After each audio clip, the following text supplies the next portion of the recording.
Today we are joined by senior members of the management team, including Mr. Anil Kumar Mittal, Chairman and Managing Director, Mr. Anup Kumar Gupta, Joint Managing Director, and Mr. Rakesh Malhotra, Chief Financial Officer.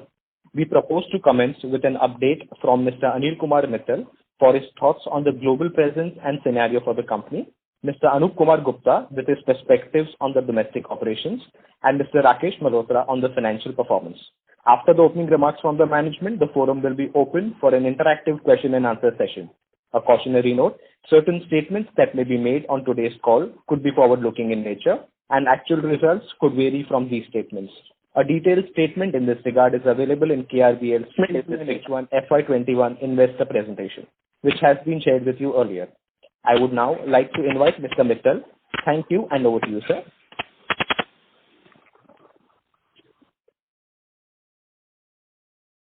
Mr. Mittal, you may go ahead. But it has been disconnected every time. Hello? Hello?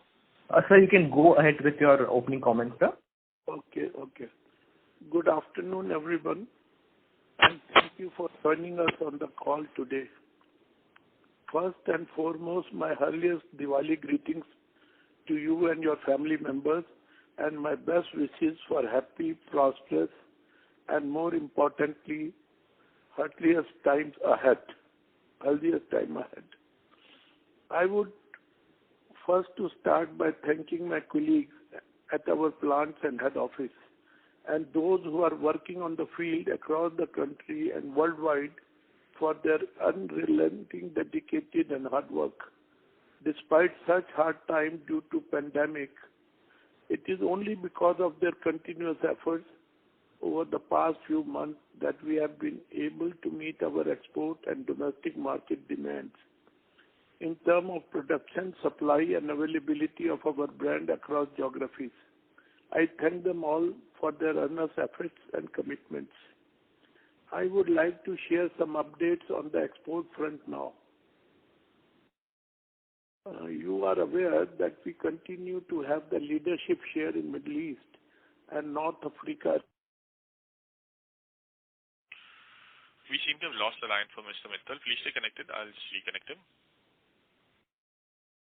Participants, please stay connected while we reconnect Mr. Mittal.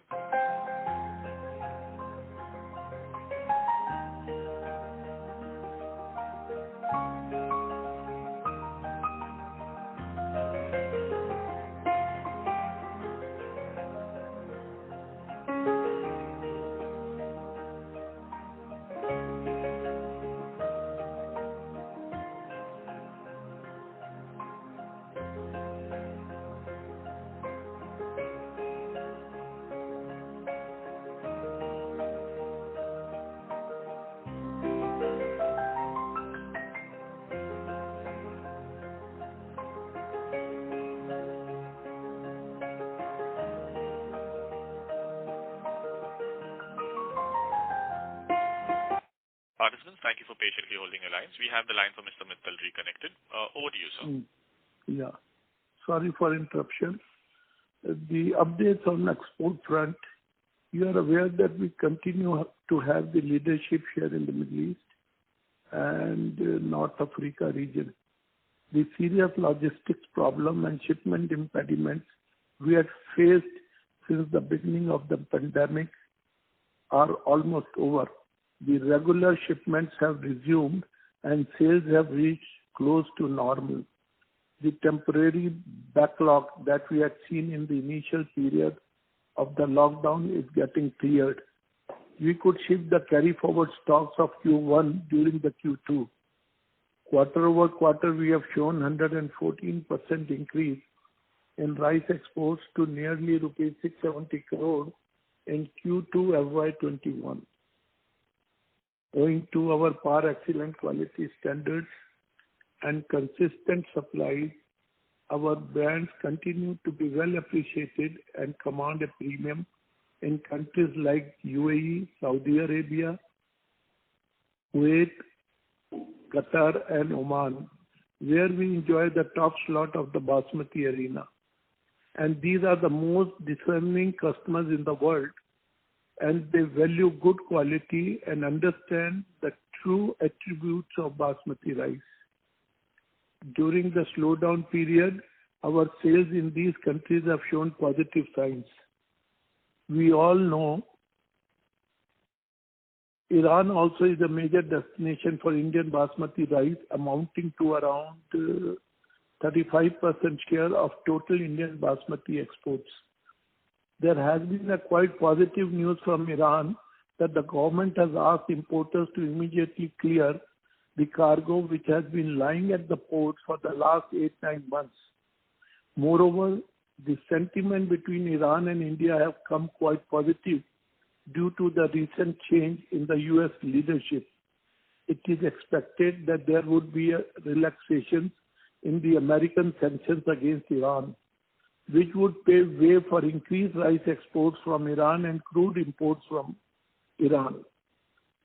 We at KRBL have been doing our entire business with government bodies against LC, and hence our business with Iran is quite smooth and payments are being received very well in time. Iran has started showing interest in barter deals too. We are seeing positive signs and are confident that the picture would be more promising in the next quarter, or fourth quarter or next quarter. Our presence is growing in North America region as well, with forays into club stores, which today accounts for about 65% of the total American market. Whereas we are already leaders in the key trade channels in Canada, our presence continues to build in the United States as well. The potential is good, and we are positive that in the coming years, this sentiment will emerge bigger with our margin-focused strategy. In markets like South Africa, Australia, and New Zealand, and other countries in the Southeast Asia, we are the leaders. Everywhere our brands enjoy a premium status for their distinct quality and taste. In addition to our flagship offering of India Gate Basmati, we are steadily seeding our health food portfolio abroad. Very recently, we have launched rice bran oil and Amaranth into international markets, and the initial response has been very. Further, I would also like to mention we are planning to launch these products in our domestic market as well. If you see our health food segment, it has shown around 40% growth in H1 FY21 as compared to last year, and we see these trends sustaining, backed by underlying demand, our strong brands and wide reach. In the current times, consumer habits, preference, and spend patterns have changed. The consumption at home of packaged health and convenient products have increased globally. We have also witnessed this and have seen good traction across our range of offerings. Our focus on leading supply chains coupled with our stringent quality-conscious procurement standards will ensure continuous volume growth in the quarters to come. As we maintain our robust balance sheet, our sales performance going forward will be matched by good growth on the margin front as well. To be precise, as regards the demand during this quarter from countries such as Iran, Iraq, and Saudi Arabia, Iran, as we know, will take a couple of months to get relaxation from the US sanctions. Hence, results of the same will be seen in Q4. Iraq and Saudi Arabia have already imported big quantities during Q1 and Q2. Saudi Arabia, as against their normal imports of 900,000 tons to 1 million tons, has already imported 1.25 million tons, which is about 25% in excess of their normal demands. Same is the position with Iraq. These three countries together account for about 6% of the total export demand out of the country. Therefore, the third quarter for the total rice industry will remain subdued, but it will be recovered in Q4. Before I conclude, there is a positive development that I wish to share with you. In view of the upcoming harvest season, we needed full and free usage of the warehouses attached by the ED. In view of the pandemic, the appeal bearing number miscellaneous appeal PMLA 2/2020, wherein the order dated 17th January passed by SPA PMLA by the appellate tribunal granting us physical possession of the above said warehouses was challenged and could not be taken up. In order to ensure smooth business activities and efficient movement of stocks, we approached the High Court requesting them to take a deposit of 11.13 crore equivalent to the value of the attached warehouse in lieu of the free usage of the attached properties during the pendency of the miscellaneous appeal without prejudice to our contention in the appeal. The High Court was pleased to allow our request by the order dated itne and allowed us to freely use the warehouse premises. We stand committed to ensure smooth business operations during pendency of the ex facie frivolous case against the ED. I would like now to hand over to Mr. Gupta to share his views, and I once thank everybody once again. Over to Mr. Gupta. Thank you, Chairman. Good afternoon, everybody. Thank you taking time out to join us. Hope all of you are safe and well. I'll spend some time sharing thoughts on the highlights of our domestic operations. Just a question, am I audible very clear? Yes, sir. Yes, sir. Loud and clear. Our business was also impacted due to pandemic restrictions, but being responsible FMCG company, we have moved proactively to take all necessary precautions to safeguard the interest of our customer and our employees. We have had a steady start to the first half of the fiscal year, witnessing good volume trends. Coming to the recent quarter's review, our top line in Q2 FY21 grew at a strong 27% year-on-year, strengthened by the growth in demand, especially in our international business. Paddy prices stand sharply lower than long-term averages, in part driven down by reduced shipments to Iran. This has given us an advantage to meet our increased target sale in the next 2 to 3 years. Through ramped-up procurement, we have already the largest and best storage infrastructure in the industry. This combined with our robust balance sheet will help us. I would also like to commend the government's path-breaking initiative in the farming space, the Farmer Produce Trade and Commerce Promotion and Facilitation Bill 2020, will permit farmers to sell their produce outside APMC mandis and remove barriers to interstate trade. Similarly, the Farmers Empowerment and Protection Agreement of Prices Assurance of Farm Services Bill 2020 will allow farmers to enter into contracts for agribusiness firms or large retailers on pre-agreed price of their produce. We have seen the mandi tax in Punjab reducing by 50%, that is from 4% to 2%. In Haryana, it has been lowered by as much as 75%, that is from 4% to 1%. In Uttar Pradesh, KRBL continues to have an added advantage of the export policy issued UP government that any purchase of paddy against export is exempt from mandi fee for a period of 5 years, that is from November 2017 to November 2022. And to add on this, just 1 day or 2 days back, Chief Minister Yogi announced that they are reducing the mandi. I mean the notification to follow, but statement of Chief Minister has come on a tutor. They are going to reduce the mandi by 50%.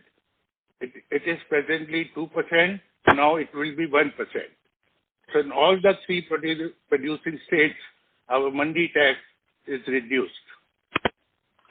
We anticipate savings on logistic costs to the tune of 50 to 100 basis points of our revenue. Over and above this, the ease of doing business alone will drive financial gains to new heights. We are hopeful and see these reforms positively benefiting our industry in the long term with consistent implementation. Our inventories have steadily evolved to meet our brand's healthy growth in demand.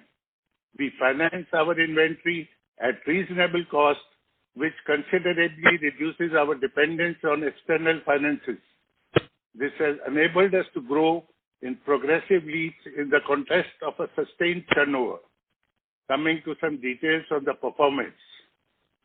Overall performance in India was impacted by the near nil sales to HoReCa segment in Q1 FY21.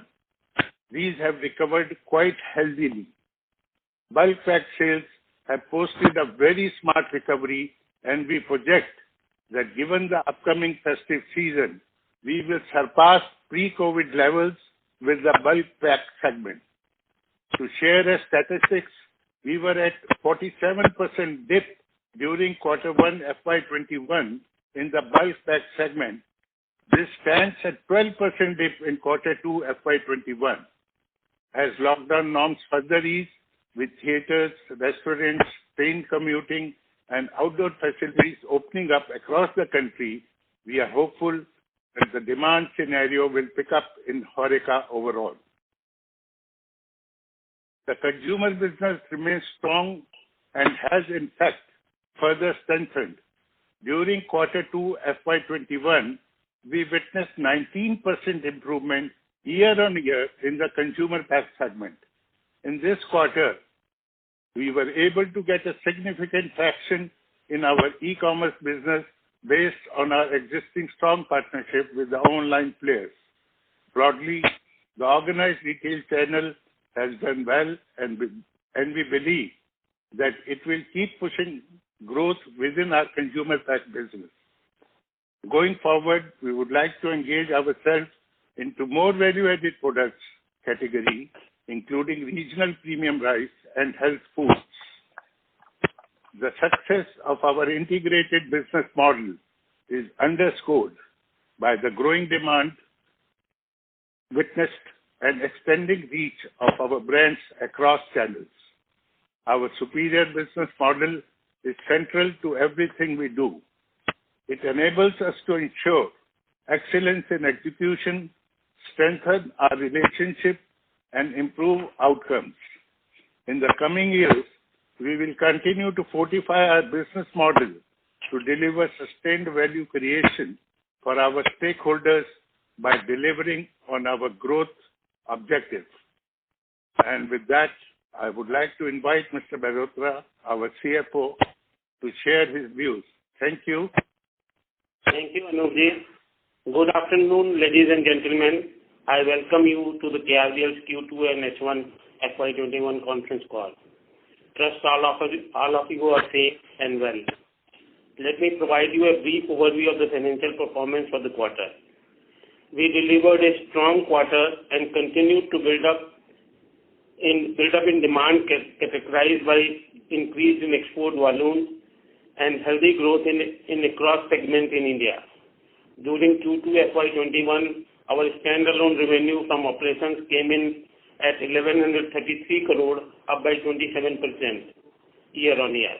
Our EBITDA during the Q2 FY21 stood at 224 crore, up 29% year-on-year, and our company has recorded a consistent EBITDA margin of 19.7%. This was on account of stable gross margins at 30% and changed business mix in favor of the exports with easing of the shipment since July onwards.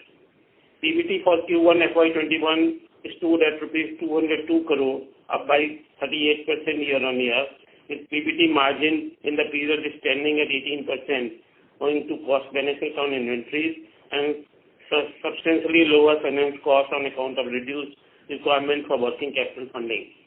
Our PAT for Q1 21 came in at rupees 150 crore with growth of 32% and PAT margin of 13%. Our objective remains to reinvest our accruals into building inventories. Given the prevailing low paddy prices, we are taking this as an advantage and stocking up incremental quantities towards our 2 to 3 years objective. This gives us a unique base to grow volumes at a pace that we are comfortable with in the coming years. We have performed exceedingly well in terms of the cash flow front as well. As on 30th September 2020, our cash generated from operations stood at rupees 750 crores, and a part of which was utilized to repay our borrowing. Consequently, we have negative debt of 227 crores. With leading brands and effective range of products, leadership in global operations, combined with best-in-class financial management, our return ratios have consistently stood out. Return on capital employed as on 30th September came in at 21.64% on an annualized basis, which is higher than the average of the previous few years. Our net worth today stands a very strong at 3,402 crore. Considering all such factors, our dedicated pursuit of consistent growth and good health of our balance sheet historically, I am glad to announce ICRA has made upward revision in the credit rating where previously it was watched with negative. For long term, it has added a stable rating, thereby supporting our strong business process and consistent cash flows. On the whole, the company's financial position is healthy. Over the longer term, we will pursue all our defined strategic initiatives towards being a debt-free company gradually, while always maintaining a strong financial discipline. I would like to request the moderator to open call for question and answer. Thank you. Thank you very much. We will now begin the question and answer session. Anyone who wishes to ask questions may press star and 1 on their touchtone telephone. If you wish to remove yourself from the question queue, you may press star and 2. Participants are requested to use handsets while asking questions. Ladies and gentlemen, we will wait for a moment while the question queue assembles. The first question is from the line of Varun Goenka from Nippon Mutual Fund. Please go ahead. Yes, good afternoon, everybody. My compliments for a very good H1 despite all the challenges. And I think a very, very good presentation filed with a lot of insights. Thank you so much for that. My question, I think Anilji's comments and Anupji's comments have answered my questions, but only around the finance strategy I'm a bit unclear, because we need working capital only for 6 months. So with such large amount of cash flows getting generated, what is the yield that we get on those cash flows for the balance 6 months?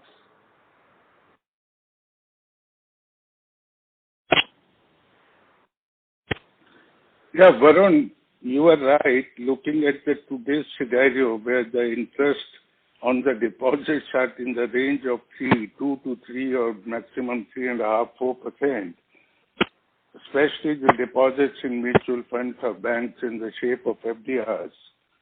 But going forward, I don't foresee that we will be depositing the money in the banks like we have done this year for 2–3 months. Going forward, I'm seeing our inventory will be much higher.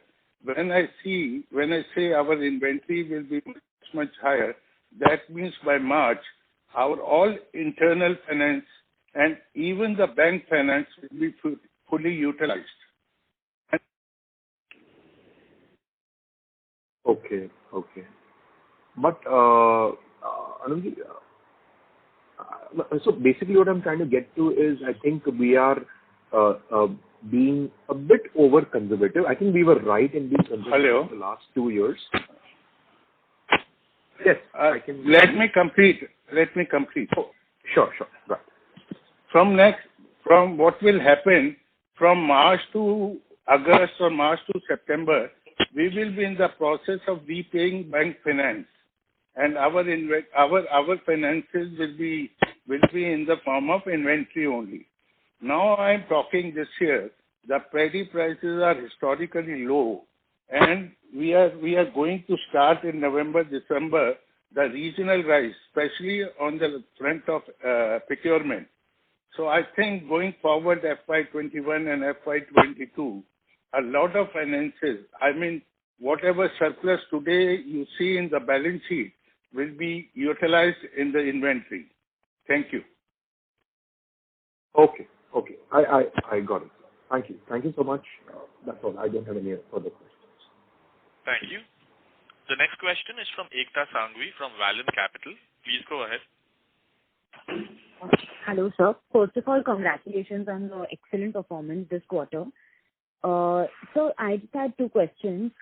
Firstly, do we expect, so I mean, you indicated that our demand from Iran will the demand from Iran has increased and the results should be seen in the Q4. So could we expect it to be at the same level as FY20 or will it be better than that? As far as Iran is concerned, as I told you, the total system was under chaos. Recently, just a week back, only some positive news have started coming. And whatever the change of guards has happened in America, the effect will start coming only in February, March. It cannot come immediately. So what we are that finally Iran is going to start imports. They have taken their inside decision also, which are quite positive. They are trying for other deals that they are also positive. But for the business to regularize as it was before, it will take 2 months, 3 months. And the little bit effect will come on the third quarter, but its main effect as normal will come in FY21-22. Okay. Quarter 4. Okay, so okay, fine.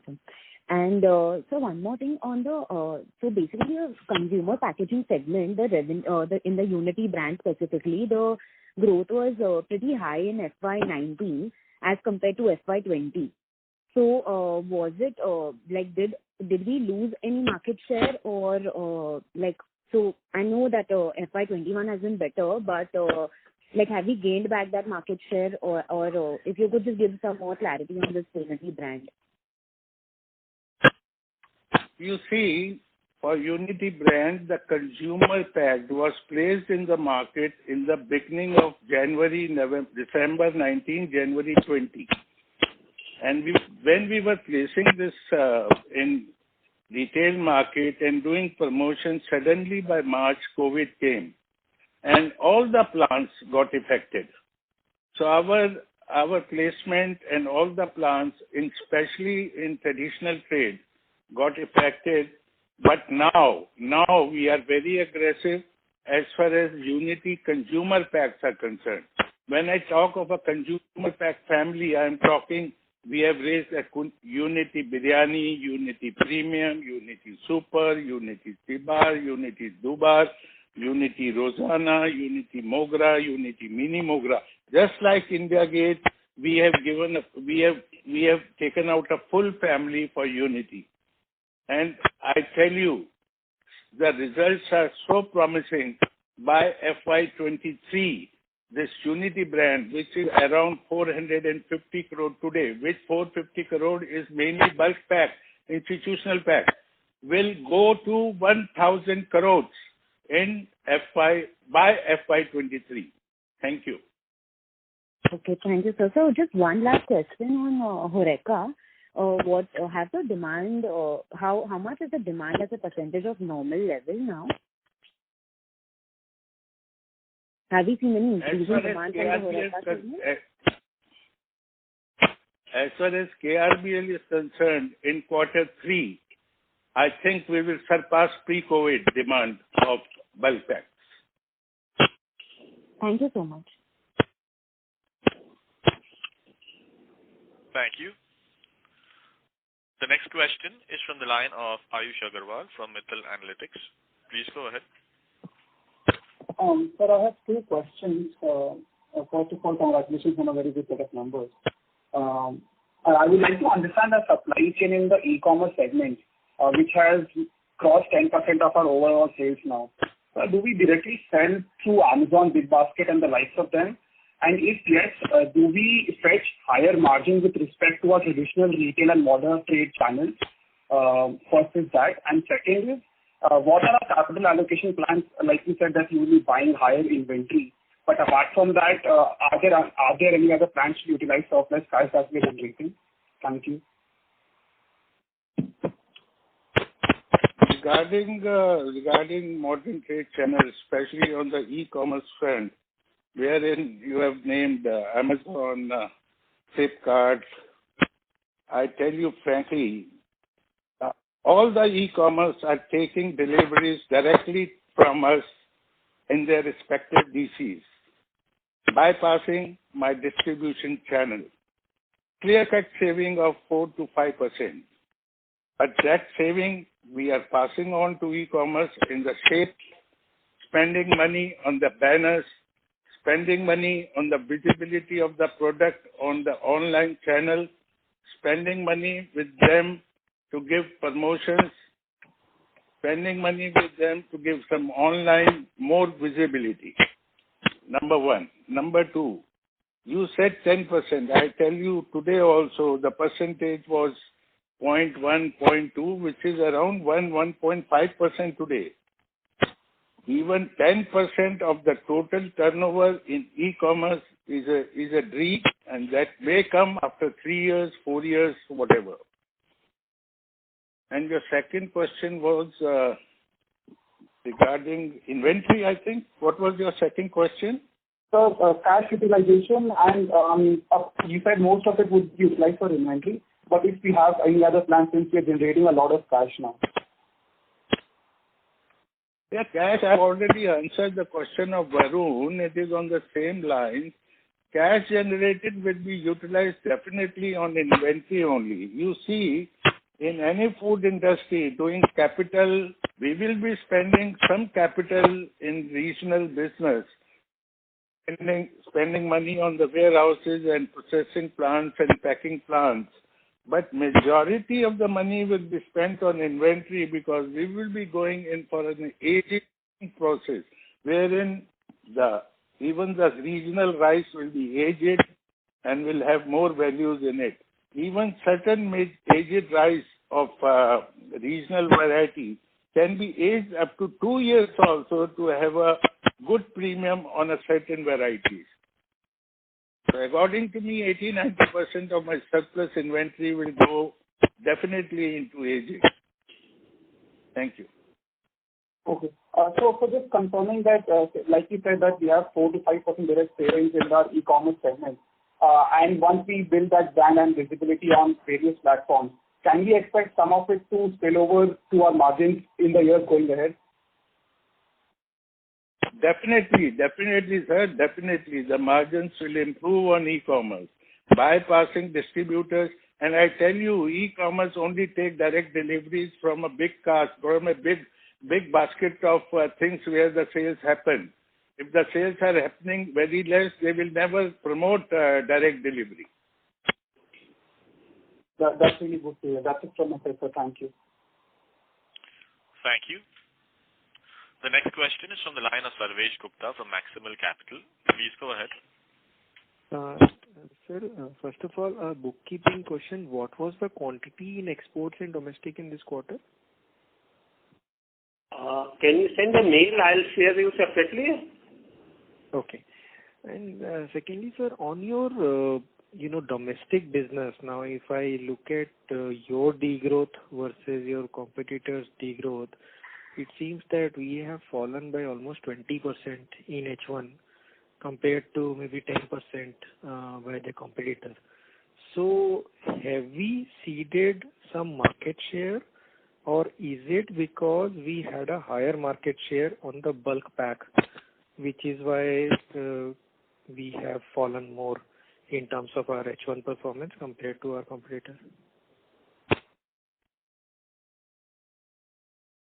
You see, as far as domestic sales is concerned, we have analyzed the numbers. When you say competitor is clear, you are comparing with LT Foods, Daawat. And we have analyzed the numbers, and I tell you one thing, that our share has fallen mainly due to bulk pack. Our growth on consumer pack and everything is very good. And as far as value realizations are also concerned, we find the delta of difference, what was used to be between KRBN and LT, in quarter two, it was quite less. But I tell you the main reason for that, our bulk pack sales are at a very high price compared to Daawat. Our bulk pack sales, suppose the average realization today of the company is 54, 53, whatever. And our average realization for bulk sales, because it is always a premium category, it is always 65 to 70. It was always between in the range of 65, 70. And that took a very, very big hit in H1. If you compare our S3 results, wherein our bulk pack sale has come to the normal, you will see a growth. You will see a growth in the volume. You will see growth in value realization. As far as consumer pack is concerned, we are satisfied. Our growth pre-COVID, post-COVID is better than pre-COVID. I hope I answered your question. I was able to make out the difference now.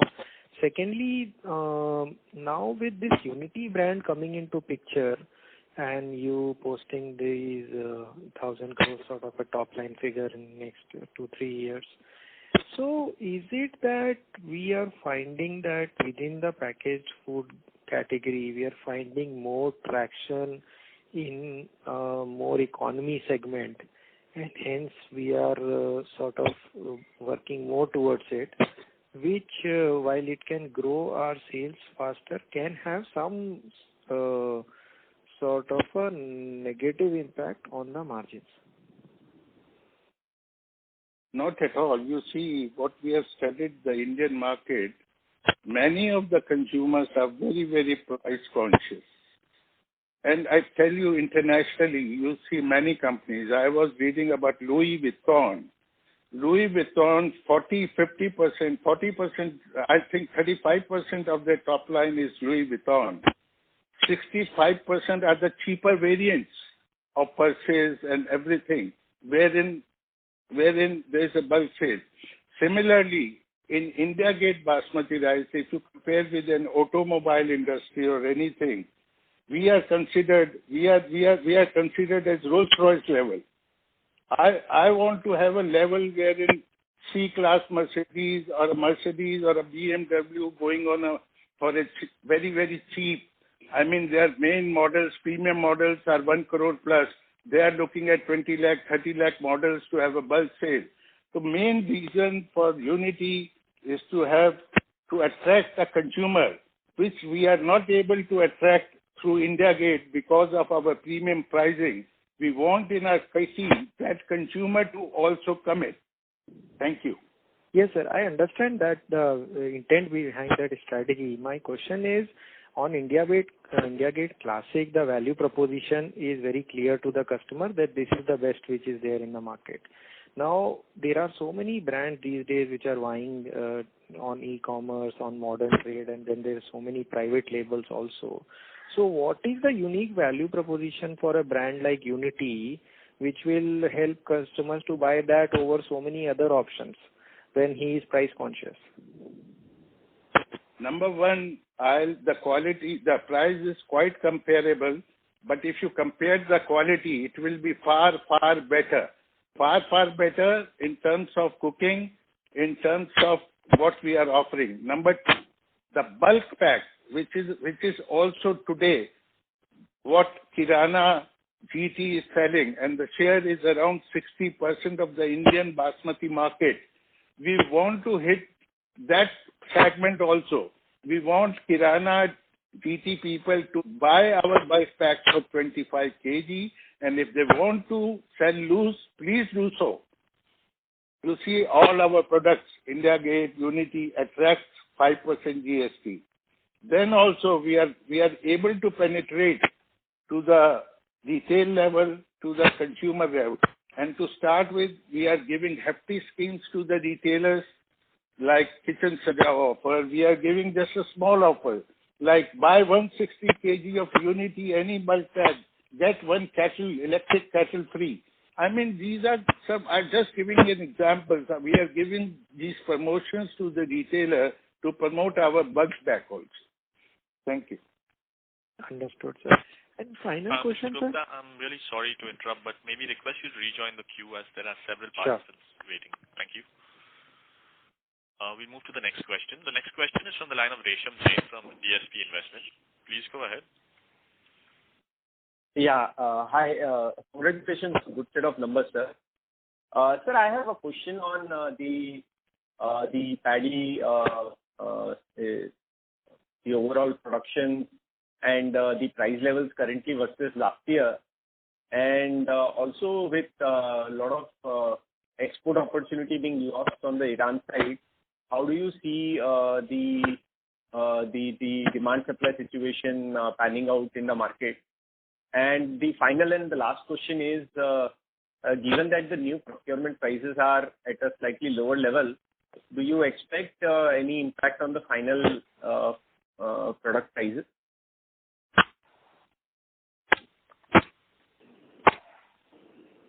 Mr. Mittal will answer, or? You can answer. You are talking about body. I can also answer if you want. I can answer. Please answer. Our chairman will answer in more details. See, let me tell you, in any commodity trade, the cost of the final product is always correlated with the cost of the raw material. You take any agro product. So therefore, the prices this year for the paddy is about 25% low compared to the last year.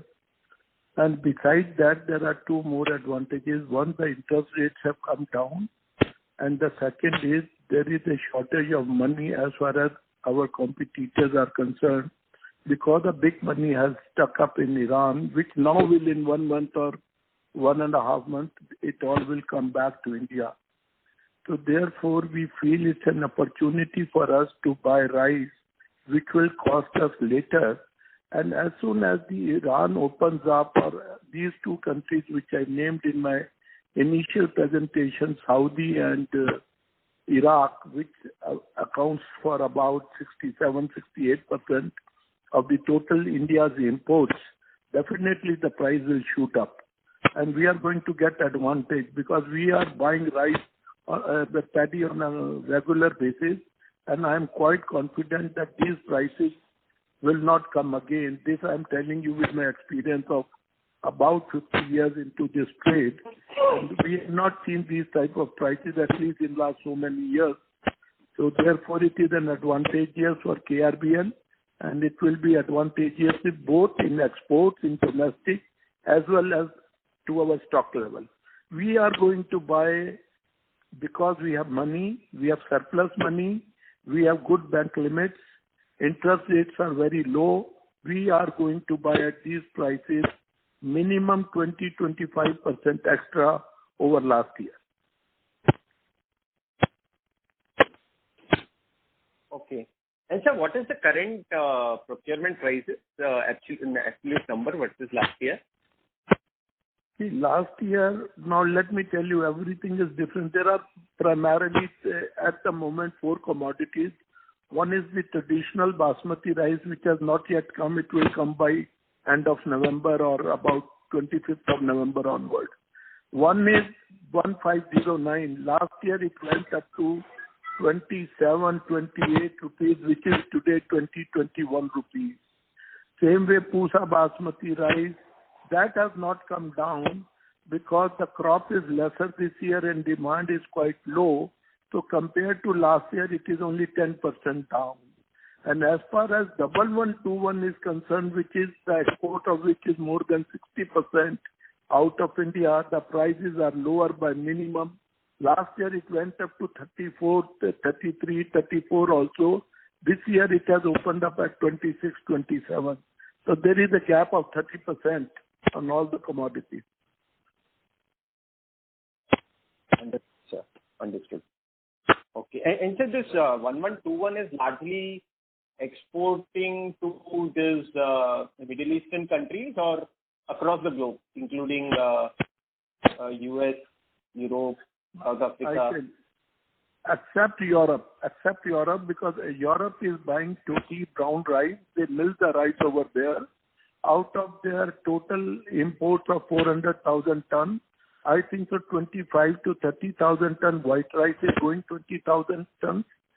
380,000 ton is brown rice, and the percentage of broken is too much in 1121 while making the white rice. So they import only, their 90% import is Pusa Basmati rice. They don't buy any other rice other than Pusa Basmati rice, or 5 to 7% of traditional Basmati rice. Rest of the world imports 1121 because of the broken. Wherever the white rice goes, the demand of 1121 is much more than any other rice. Understood, sir.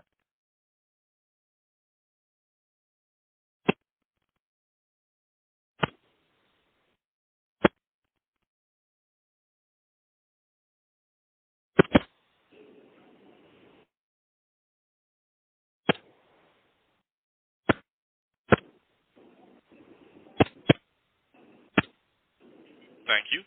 Before we take the next question, we'd like to inform participants that in order that the management is able to address questions from all participants in the conference, please limit your questions to 2 per participant. Should you have a follow-up question, we request you to rejoin the queue. The next question is from the line of Dishant Mishra from Sage One Investments. Please go ahead. Hi, sir. I just wanted to ask how the procurement for pesticide-free rice for Europe, because I understand that Europe's problem was that they wanted pesticide-free rice. Is that coming along well? How are things looking on ground for that? I answer, Anup, you answer. You answer, sir. MRL is talking about MRL. MRL, okay.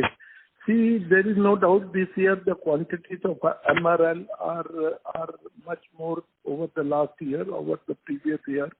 Therefore, we are also concentrating ourselves on buying maximum of our MRL paddy. But the problem is that the difference between the normal paddy and MRL paddy is about 2 to 3 rupees per kilo, which is on a very high side. Even then we are buying. I think so it is going to streamline, because 3 rupees on a paddy means 5 rupees kilo on a rice, which makes a difference in export price of about $70 to $80. But I believe we are not going to stop it, but we will be better off over last year as far as pesticide-free paddy is concerned. Okay, got it. And then second question was, any idea when we stop seeing the ED in our shareholding pattern? I mean, I know I'm sure you don't have much, but any sense that we're getting from our interactions with them when they stop appearing in our shareholding list? You see, matter of shareholding pattern where ED is there is not related to promoters of Balsharaf, not related to the company KRBL Limited.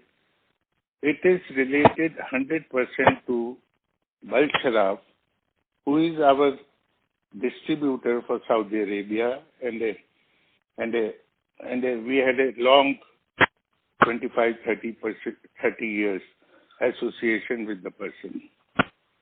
And I told you several times and informed everybody that we are assisting Balsharaf in their day-to-day legal matters since he is in Saudi Arabia and we are in India. We are just assisting him in legal matters. He is taking the decisions. But as for the results of last 1.5 years, We have won in Appellate Authority. We have won in High Court. We have won in double bench. Even for a certain question, what we have won in double bench, we have won in Supreme Court also. Now, ED is playing extra smart, or we can say ED is not cooperating at all, and he's putting all pressures on Balsaraf, doing all types of new cases. Now, one case is pending in the Appellate Authority in the tribunal, and being it's a COVID situation, and the lawyers of Balsaraf don't want to argue the matter on virtual. They want to argue it on a personal note, so they are waiting when the COVID things get clarified. So I hope I have answered your question in a very detailed manner. Thank you. Yes, that was very helpful. Thank you very much. Thank you. The next question is from Ashish Kacholia from Lucky Investments. Please go ahead.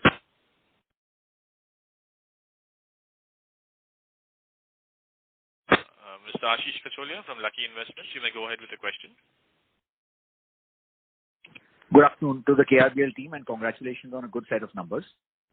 My question basically, sir, when you say that the prices of the paddy have fallen from 34 rupees to 27 rupees or 28 rupees, what is the impact on the inventory that we are holding of the aged rice? Does that also fall in value, or the two are, independent of each other? Let me answer this question. Ashish ji, I have been answering this question from last 15 years. And investors are really confused every time that if the new crop prices falls, then what is the exposure of KRBL on the old inventory? I made it very clear today also. Crop 1121 2019, crop 1121 2020, crop 1121 2018 is a different commodity. Prices, whether the market goes to any level, are not comparable at all. It is, according to me, if the commodity is different. Number one. Number two, KRBL is marketing all their consumer packs worldwide, not only in domestic, even in international, which has minimum, certain SKUs are 2 years old, certain SKUs are 1.5 years old, and there are certain SKUs which are minimum 9 to 10 months old. Majority of them, I mean, if you talk of the consumer pack, I would say 80% of them, except parboiled rice. So, and we don't have any stock of parboiled rice. We don't have any stock of paddy which will be converted into parboiled rice. So any valuation of inventory on the basis of the new crop prices, thinking of that is also not correct. Thank you. Thank you very much, sir, for the clarification. And I have one more question, sir, which is, we have some plans of introducing some additional varieties of other fragrant rices in the domestic market. So how is that particular effort on our part going along? The season has come. This new regional varieties will start coming by end of November or first week of December. We have decided to purchase the quantities because it requires a minimum aging of 1 year. We'll purchase the quantities and store it in our rented warehouses of government or whatever we get. But within that 1 year, we will be adding infrastructure of warehousing, packing, getting staff, all these things, and the time is 1 year, and we will do everything in that 1 year so that by November 2021, we are able to start it in marketing in a very, very rigorous manner. Thank you. Thank you. The next question is from Rohit Poti from Marshmallow Capital. Please go ahead. Thank you for the opportunity and congratulations on posting excellent set of results in this quarter. So my question is sort of a follow-up of a previous participant's question on a comparison with Daawat. So just wanted some more clarification there. So I was just looking at purely the quarter two numbers. Last year, Daawat quarterly, the quarter two numbers was 266 crore only for the India business. I'm talking only about the India business. While KRBL India business for last year quarter two was 532 crores. So we were double Daawat at that time. While in this quarter, Daawat revenue is around 310 crore. They have grown 20%, while we have degrown around 20%. So the difference from being 2x last year, it has come down to 30% this year. So the question is, with the economy, the lockdown ending the 2Q was more normalized than Q1. Why did the difference reduce to this extent? Was it still because of the bulk pack itself? And do you see the difference going back to the more normal levels in future, or what exactly is happening here? I told you, major reason is the bulk pack sale. The bulk pack sale in the previous quarter, year on year, was quite high, and the pricing was also good. Even the bulk pack sale of Daawat was also good. But in quarter two, what happened?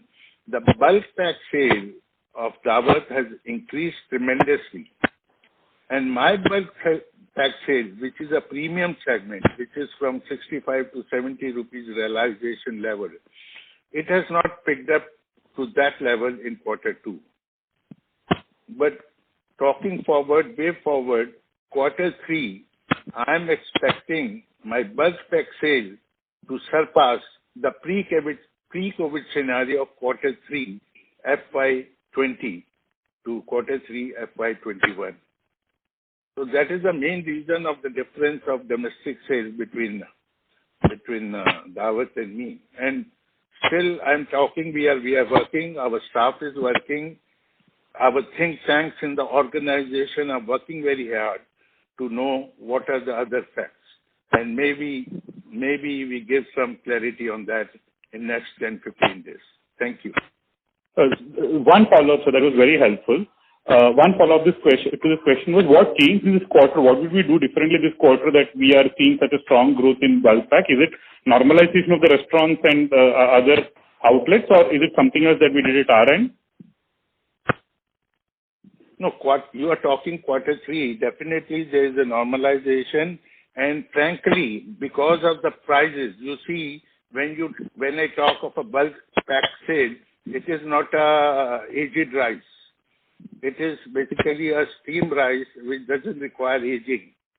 So the paddy prices is so low, and comparatively we have offered a good price in the channel.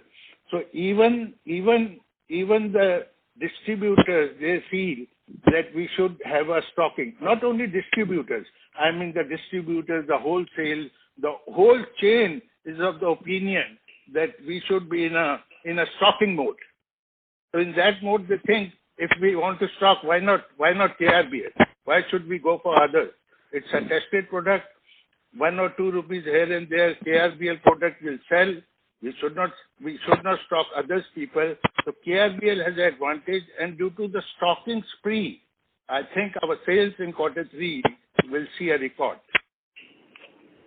Okay, that was very helpful. So my second question is on Saudi Arabia.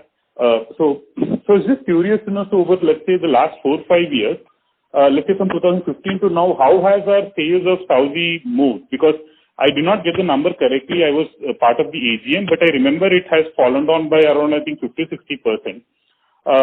So if you could confirm or give us more clarity on that. And the second question here is it difficult for us to find a new given I've mentioned Balsaraf seems to be in a little bit of trouble in distributing products. Is it difficult for us to find a new distributor to distribute a product in Saudi? In Saudi Arabia, no doubt, it is a big market, and we were one time the leader into Saudi. But about 5-6 years back, our distributors, they came into financial problem. And because of the financial problem, we had also to suffer along with them as far as our share and quantums were concerned. But as far as the share of India Gate Classic and India Gate Super is concerned, which we call it Babalind over there, they are still intact, but there were other 6-7 brands like Golden Sela, Cream Color Sela. There were another, they came tremendous. And those sales came down, for example, 25,000-30,000 tons we used to sell. Golden Sela, it came down to 6,000 tons. No, it affected even India Gate Classic. We used to sell about 10 to 12,000 tons of India Gate Classic. It came down to 7,000 tons. So that was only just about 2 months back, they got clearance from the bank. They settled with the banks. Many things are lined up. So they are coming back to the track to ensure that they come within next 6 months to 7 months in the same foray as they were about 5 years back, slowly, but it will take time. In the meantime, because whatever has happened with Balsharaf, we are already in a search of a good distributor. We do not want to get ourselves involved with the wrong distributor and then start feeling or giving them a picture that you were the best and we are not able to locate good distributors. So we are locating, and it is not that easy to locate a good distributor. We don't want, there are certain people who are on a daily basis contacting us to give the agency for India Gate. That we can't give. We have certain agreements with Balsharaf. So we are finding reasons to change a distributor in abroad is not an easy joke. Just now we changed a distributor in Dubai, and the new distributor is doing fantastically well. You know, for 6-7 months, how much hard work and the law cases and this and that, and finally, just about 2 months back, we came out of the distributor.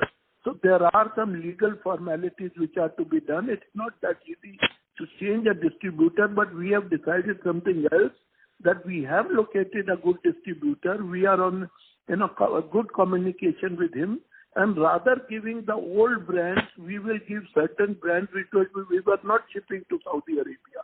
For example, Noor Jahan is one brand, Unity is another brand, which were not there into Saudi Arabia. So we are working with that, and hopefully, I think so. The Saudi Arabia problem, according to me, is up to the third quarter. From fourth quarter, we will be well off. Thank you. Yes. The next question is from Govind Lal Gilada, who's an individual investor. Please go ahead. Good afternoon to KRBL team. Thanks for giving me the opportunity. I got only one question.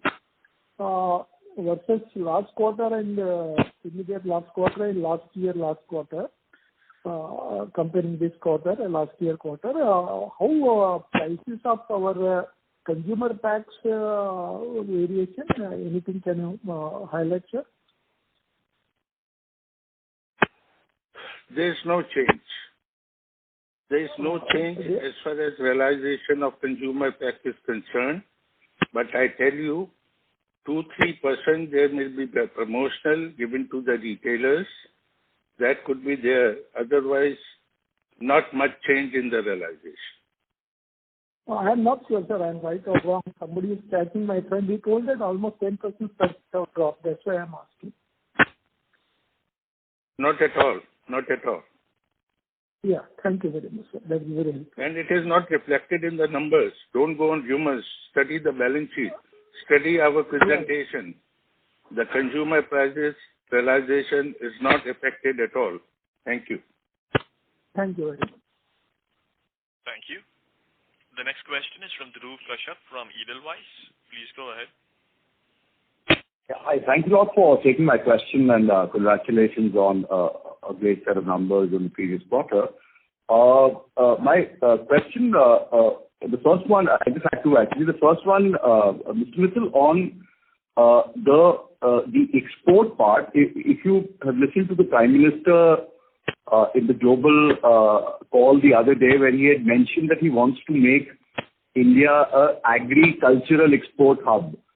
How would that statement pan out for us in KRBL in terms of geographies, categories, products, etc.? So if you could share some color on what are your thoughts on if India actually becomes an agricultural hub, what all do we need to do or benefit in that sense? Yeah, good question. Actually, the biggest strategy is giving a statement and discussing on the ground and factual environment is two different things. Basmati rice is the only agro product which falls under negative list.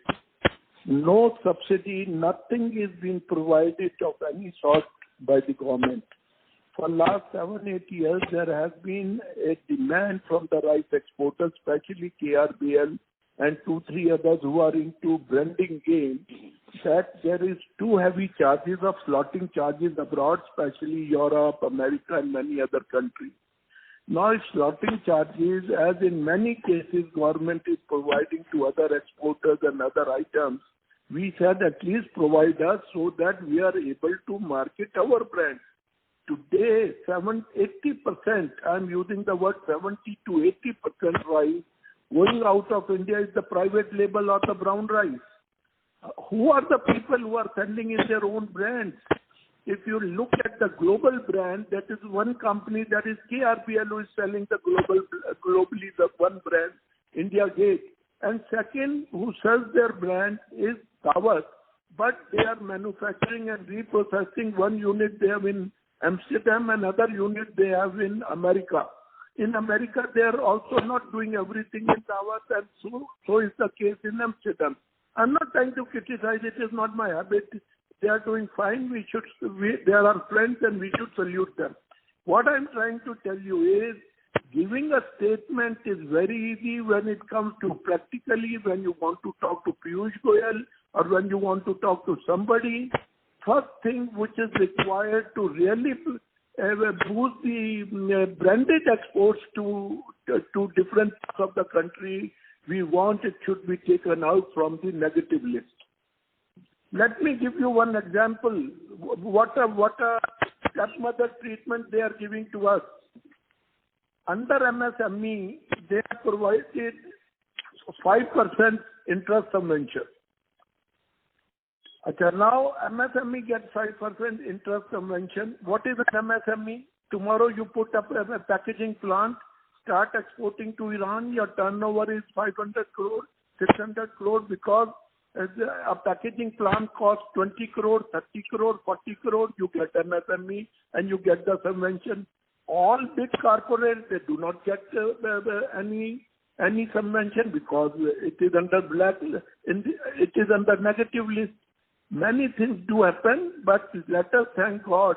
I think so. The investor should salute KRBL and Daawat or whosoever companies are exporting branded products. We are paying 5% GST.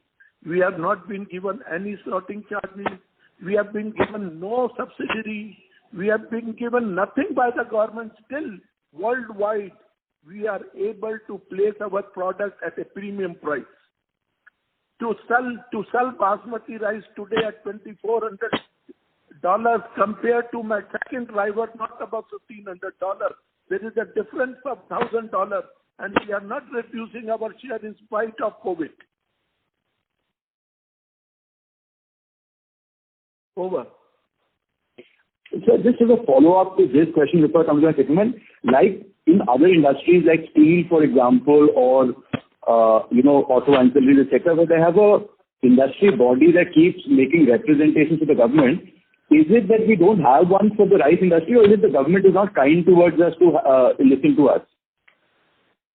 We have both. We have both the problem. Today, our association is not very effective. Let me tell you, and they don't think to that amount, to that level. What was the thinking used to be about 4 or 5 years back of various people when companies like KRBL, Tilda, Satnam, Daawat, there were 8-10 people who really did good in the industry, which are no more. Somebody have become NPA for certain reasons. Today, our association doesn't have any capable person right from A to Z who can represent the industry. These are what norms. You will not believe we have given at least 20 times our demand to PIT chamber, to FICCI, to CCI, But they say, okay, then you require a follow-up. Now, follow-up cannot be of KRBL. They want follow-up from the association. If any individual goes over there for any presentation, it is not entertained. The problems are entertained by the association or the body which represents. APEDA. APEDA is, now let me tell you, these are not the things to discuss in public domain. They are just, it is wrong on my part. Why should I unnecessarily, when I'm doing so fine, why should I blame the government? It were my guts and we did it of our own. Thank you. Before we take the next question, we'd like to request participants to please limit their questions to 2 per participant. The next question is from Alok Singh from AXA Mutual Fund. Please go ahead. Yeah, thanks for giving the opportunity. Most of my questions have been answered. Just one clarity. The chairman mentioned about some warehousing issue. That was not very clear to me. Can you just put it more light on that, please? Thank you. A warehousing issue in respect of ED? No, you mentioned that, there's some deposit which you are making because of which the warehouses will be let me tell you, good question. Yeah, I tell you what happened, that the case as far as tribunal was concerned, we won the case over there and they say there is no need of holding any warehouse of KRBL. We got a very good order from the tribunal. This order we got on 17 January 2020 for restoring our godowns. They never did it. So there were 2 thought processes went into our mind. Should we go to contempt of court against ED or should we file an application to the High Court? The lawyer suggested, no, you should not fight against ED. They have been given enormous power. They can do any illegal activities also which become legal as far as ED is concerned today. Better we fight softly and let us file an application in the court. So we filed the application in the double bench of High Court that this is what we have got the order of tribunal and we want our godown. Season is coming. Our stocks are already lying over there.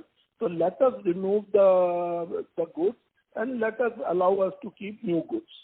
The court on our first application, they allowed, okay, you can remove the goods. They are perishable in nature and the ED should not hold your goods. They have got no right to hold the goods and you can hold the goods. But for using the premises, they had some reservation till the time the appeal which has been filed in the High Court is listened and finalized. It's being disposed of. Now that appeal is coming on somewhere in December, 25th December, or I do not know. I do not remember the date. We filed another application. We said no, we want to release our godowns and we want to keep our goods and we are ready to pay to ED equivalent amount what they have demanded to freeze our lands. So the court was happy to announce, okay, you deposit 11 crore something lakhs for the godown, you want to use them because your season is there. We do not want to hamper your business. You deposit the amount and you can use the godowns. Over. To add on to more clarity, sir, this is only limited to a 15 crore question and this warehouse is limited to a portion of warehouse which is just adjacent to our jewelry factory. Nothing to do with our regular and a 2 million square foot of warehouse. It is a very limited warehouse of a value of 10-11 crores, what we are talking. Thank you. That was helpful. Thank you. Thank you. The next question is from the line of Anshul Sehgal from Kotak Portfolio Management. Please go ahead. Good afternoon, Anilji, Anupji, Mr. Mehrotra. Great numbers, congrats. I have 2 or 3 questions. One is, you mentioned that this year you will be deploying cash to buy 20 to 25% more inventory. Is that over a number of 7 lakh tons last year, which means that we will be about 8.5 lakh tons this year? Yes. Could we surpass that, Anupji? No, it could be even more than 8.5. It could be even more. Depending upon the price, it can surpass also. Okay. Second, there was a question which was asked about the price declines of 10%. What we have heard and checked is that in fact in Classic we have raised prices. Is that a correct, India Gate Classic? Is that a correct understanding? And raised prices by 4 to 5%? Who said the prices are declined by 10%? So someone in the call suggested that, which you had refuted. So what I'm saying is that we have been given to believe that in fact you have raised prices in India Gate Classic by about 4 to 5%. Is that correct? In the domestic market, yes, we have raised, but simultaneously there was a mind behind raising. In the festival season, we wanted to give a push to the retailer, wherein we have given a very big scheme to the retailer that buy 20 kg Classic, you will get 1 kg within the box. That means 5%. So what we raised 1 month back 5%, we are passing on that 5% to the retailer for this festival 2 months. Thank you. Thank you.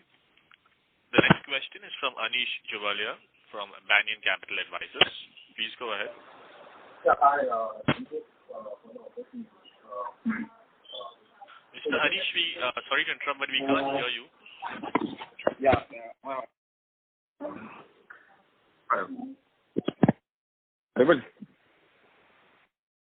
Hello.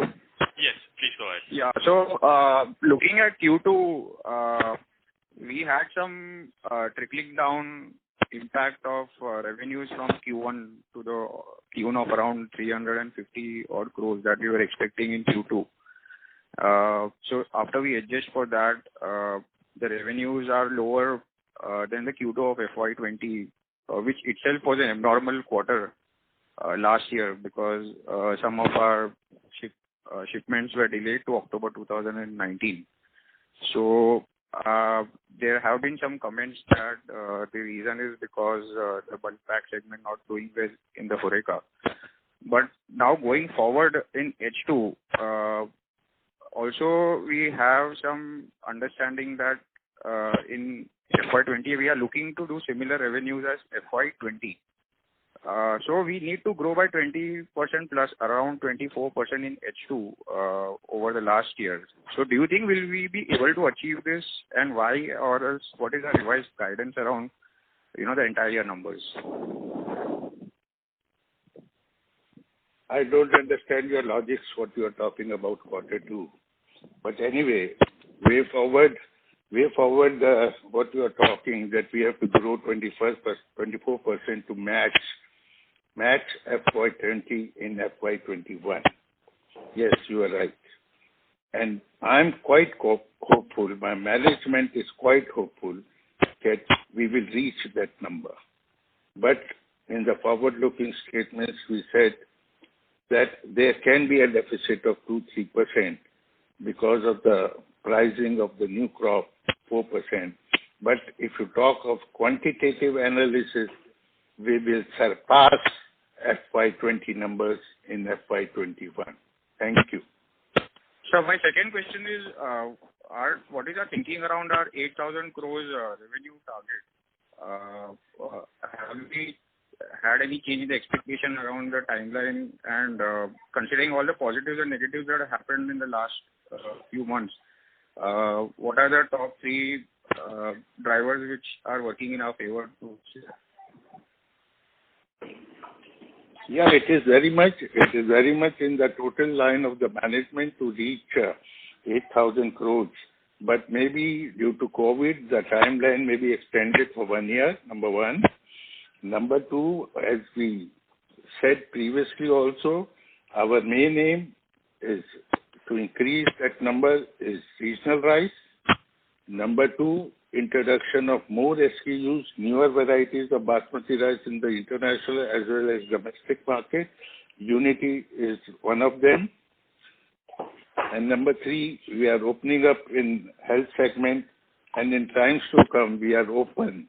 I tell you, we are open. Our chairman is open. Our management is open for M&A. Any good merger and acquisition can boost our top line tremendously. Thank you. Thank you for the opportunity. Thank you. The next question is from the line of Manish Bhandari from Vallum Capital. Please go ahead. Hi. So I have two short questions. One is all the I'm sorry to interrupt you, Manish, but your voice is breaking. Request you to use the handset if you're on the hands-free. Is it okay now? Yes, sir. Please go. Yes. Good everyone. So I have a question regarding the income tax. So all the money which we were supposed to receive from the income tax department has been received? Manish, we have made the representation. We have made the application. The money is not received yet. And I tell you, in response to that, the response is very weak. We have not received the payment yet. Thank you. I would need to believe maybe 100, 200 crores? It is 130 crores. So my second question is regarding the idli. Is there any update about the foray what we have made a year back? Yes. Idli market very encouraging, and the sales are good in Karnataka in the radius of 300-400 kilometers. And I tell you, we have started with 10-15 tons per month. Today it is 250-300 tons per month. And I am talking consumer pack of only 1 kg, wherein the margins are good. It's 10% plus. But Varun, I tell you my experiences of last 1 year that we need to have our own processing and manufacturing unit in Karnataka, which we are doing already for regional rice. In next 1 year, when we will have processing and packing plant for regional rice, especially for Sona Chur, Sona Masuri, then definitely a small plant of idli rice, rice atta, and so many other products will also be done. Because the people we are dealing with to manufacture idli rice, somewhere we give example of ITC. IT doesn't have any plant. He does everything all over India with the different vendors. I tell you that you can't compare wheat with the rice scenario because the yields are not confirmed, qualities are not confirmed. I mean, they are not earmarked. So ultimately, I think the success story will come when we'll have our own manufacturing plant. Thank you. Thank you. The next question is from Shailesh Kumar from Inside Edge. Please go ahead. Yeah, thanks for the opportunity, and I'm relieved that my turn has come. Sir, I have a slight observation.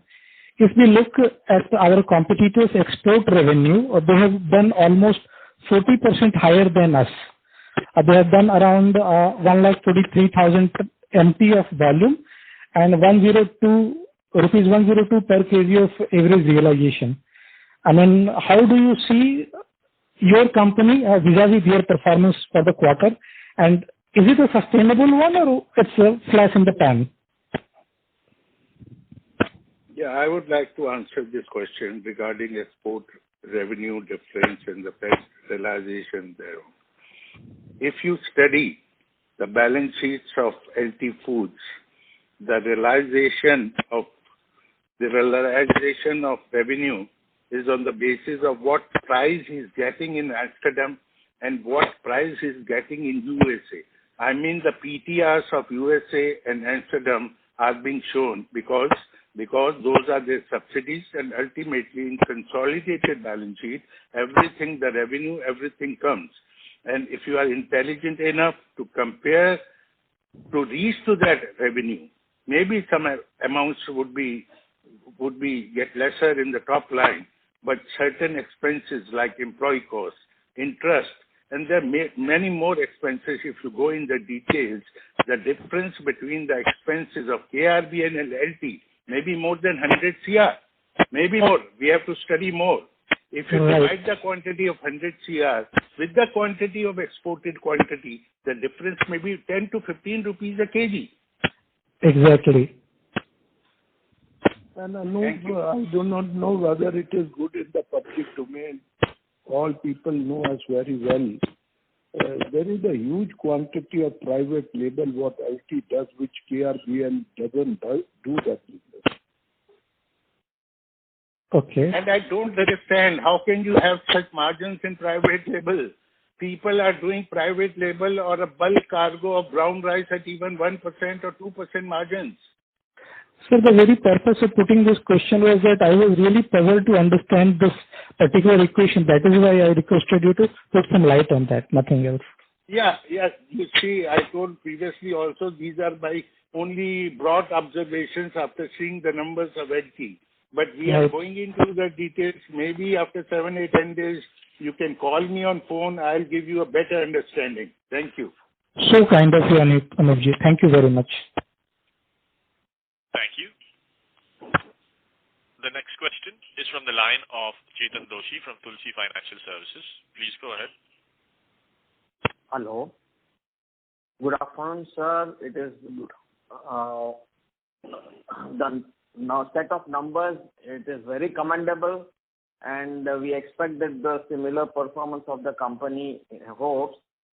As a kind gesture from the company, like most of the textile company, what they do for the shareholders, do we have any proposal to offer some special discount to the shareholders for our classic India Basmati? Yeah, we can think of it. Your proposal, Mr. Malhotra, write it down and discuss in the next board meeting. Thank you. Okay, sir. Yeah. Thank you very much. Thank you. The next question is from Sarvesh Gupta from Maximal Capital. Please go ahead. Thank you, sir, for taking my follow-up. Just two questions. One is, while we are seeing like 25-30% decline in the paddy prices, and given that we are more on the branded segment, I think the prices of the final product should be stabilized, resulting in some increase in the margins for us. So isn't this a very, very good situation in the last several years that, your final product prices, your margins will expand because of lower RM prices? And then we are also saying that by Q4, Iran demand should come back, which should again increase the prices of both your inventory as well as final goods. So this looks like a very, very unique situation that we are in, where we can buy cheap because of Iran in Q3, and then prices will firm up by Q4 if Iran starts buying again. So that is number one. And second is, I saw a sharp increase in the other expenses in this quarter. Can you just comment on that? Number one, your observation regarding the uniqueness of the season. I would comment this uniqueness may be a unique period after 7, 8 years. We have previously also seen, and because of that previous 8, 9 years numbers, our inventory compared to the industry, compared to the market values, were very, very cheap. And we are seeing this opportunity. This is unique. What we are seeing, a big opportunity for KRBL as far as our inventory management, as far as our realizations in the finished product segment is concerned. Thank you. I hope I answered your first question. Second was regarding? Other expenses spike in the Q2 results. I don't agree. Can you be little specific? The other expenses have gone up to 93 crore, if I'm not wrong. compared to see other expenditure. Other expenditure is directly related to the quantum. If the freight to Kandla, if the quantum is 5 times, then freight to Kandla will increase 5 times. Fumigation, clearing, forwarding charges, railway, Concord railway freight. I mean, the other expenses conclude lot of these type of expenses which are subject to the turnover of the company. I mean, they are not directly linked with the marketing or anything else. So, I think even Mr. Malhotra can explain you on the mail. There's no point discussing in the con call. Thank you. These are the increases only in the variable expenses. Okay, understood. Sir, any guidance on the gross margin for FY21 given the prices that we are seeing? So in FY20 we were at 28% gross margin, and in FY19 we were in 30%. So any guidance on the gross margin in the FY22? So in the next year.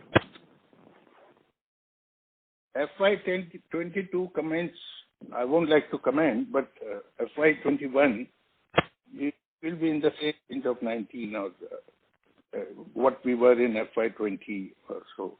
And I don't know what you talk about gross margin. I'm talking of EBITDA. EBITDA, we are working around 20%, and we should be around 20-21%. No, for next year, given the fall in the RM prices. Yeah, we will expect an increase. Definitely, we will expect an increase, but it's very, very looking forward, way forward. I won't comment on the number, but definitely it's encouraging, I should say. Thank you. Thank you. We'll be able to take one last question. We take the last question from the line of Dhruv Kashyap from Edelweiss. Please go ahead. Yeah, hi. So my second question we got cut off earlier was that there's this whole thing about the GI tags for the European Union.